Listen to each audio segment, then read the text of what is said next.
حنفی مذہب یا دوبستان نے فقہ، اس کا مطلب یہ نہیں ہے کہ امام ابو حنیفہ کی آراء کا مجموعہ ہے، کیونکہ بہت سی آراء تو امام ابو حنیفہ سے نے پیش ہی نہیں کی، کیونکہ وہ ان واقعات پر مبنی ہیں جو ان کی موت کے بعد پیش آئے، لیکن وہ بھی فقہ حنفی کہلاتا ہے۔ اس طرح ایسی آراء جو امام ابو حنیفہ کی آراء کی بالکل مخالف ہے فقہ حنفی کے اندر، وہ بھی مذہب حنفی کے اندر شامل ہے۔ اس کی وجہ یہ ہے کہ وہ عمومی منہاج جو ہے، طریقہ جو ہے عمومی منہاج،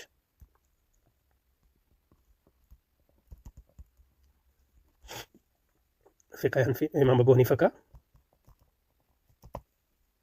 قبول کرتے ہیں، اور اس منہاج کو قبول کرتے ہوئے اجتہاد کرتے ہیں اگر مجتہد فی المذہب ہے وغیرہ، اور اس کے نتیجے میں جو آراء ہیں وہ سب فقہ حنفی میں شامل ہیں، چاہے وہ امام ابو حنیفہ کے آراء کے موافق ہوں، مخالف ہوں، یا نہیں آ رہا ہوں، جن معاملات میں حضرت امام کا کوئی فتویٰ موجود نہیں۔ مثلا یہ کہ